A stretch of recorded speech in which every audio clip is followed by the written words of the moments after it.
Why do it for free? I have been blessed to be able to build a career in what I do. And for me, my why in this growing sense of urgency is about these gifts, again, are not mine. They were given to me, and they absolutely have to be shared. It's a visceral thing. Everybody should have access to this. Everyone. We've got to level the play. We have to stop talking about leveling playing fields and empowering and doing good and actually do it. That's why this has to be done and has to be free. There cannot be economic barriers to this. And everyone, in one way or another, not everyone, most people have access to the internet. And by putting it on a free platform, most people will have access to this unfettered forever. Before you and I sat down and got involved in doing this together, I watched a bunch of videos on YouTube and every social channel and website you could think of about people who wanted to put together real estate courses. And it's, here's my jet, here's my Maybach, here's my $50,000 rose gold Rolex. And this is not about the money for you. No. This is the opposite. You'll never see any videos of me in that lifestyle, and for some people that's fine. That's not my why. As an empath, you feel everything, and it can be interpersonal, it can be through video. We had a discussion about something I had seen on another interview we were doing, a comedian talking about the situation, and in that moment I felt what every father would feel that didn't have the resources to provide something for their kids. And it's overwhelming. And if we can solve for things like that, I don't need to monetize this. I make my money in deal making. That's not what this is about. This is about giving it away for free. And if you're looking for flash, and that's just not me. You know, we talked a lot about being authentic. I have to be authentic. I don't know how to be any way other than who I am. And that changes and has evolved, hopefully for the better. But this is who I am, and this is my why, and I have to do it.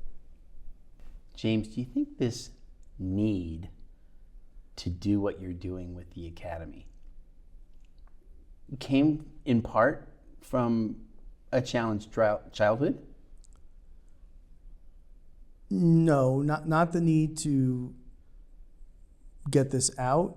I think for sure, you know, forged in fire can break you or it can harden you. And I think the grit, tenacity, oddly enough, the discipline is a byproduct of that.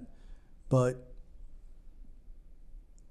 I don't think it has anything to do with why I need to get this out and the level and scale at which I feel this compulsion to get this out. The system is broken, and we keep repeating the system. And we all talk about, not we all, but many of us, you know, business leaders and electeds and people of prominence in communities talk about doing better and fixing things, but we're not really doing much better, and we're not really fixing many things. You know, I was talking to a group of kids, 16, 17-year-old young men, and I was quizzing them, thinking, of course, about this as a backdrop, about what they're learning in school. And I'm thinking they're understanding and studying AI and quantum computing, and their evolving curriculum for what tomorrow is and space travel. No, and these are kids that, you know, are private school kids. So you would think that the curriculum would be at a different level.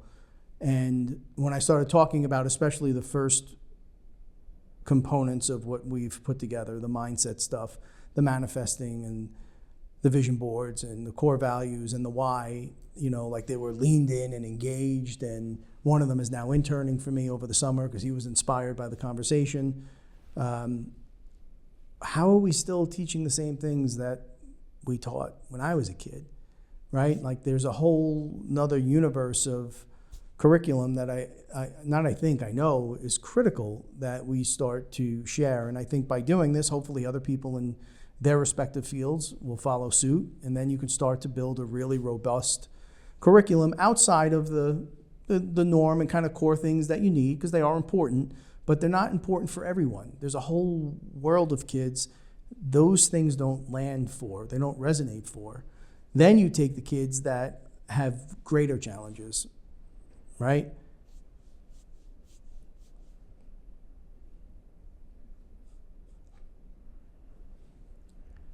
And that's what it's about. That's so great. It's so endearing. It's meaningful. It is. It's touching, but in a much bigger way. And you and I were talking about how important this is, not just for you to help other people, but there's a next stage. And you and I are both really heart-feeling dads, right? But for your kids to think more of you and what you've done and what you're doing is a big deal. Yeah, it's in real estate and the egos that go along with it. Yeah. There's names on buildings and names on streets, and that's just not me. It's never going to be me. But there was a bigger legacy that I wanted to leave for the kids. And as I thought about imparting this knowledge to the kids, which of course is important to me, it's just another advantage that if I do just that, I'm part of the system, right? Yeah. If I open it for everyone, that's legacy. And that's what it's about. You know, doing something better, not for my legacy, but it is legacy.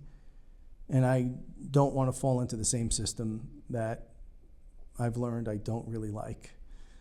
So this is my way of bucking the trend. And it's motivational, as you said, for others in their respective fields to do the same.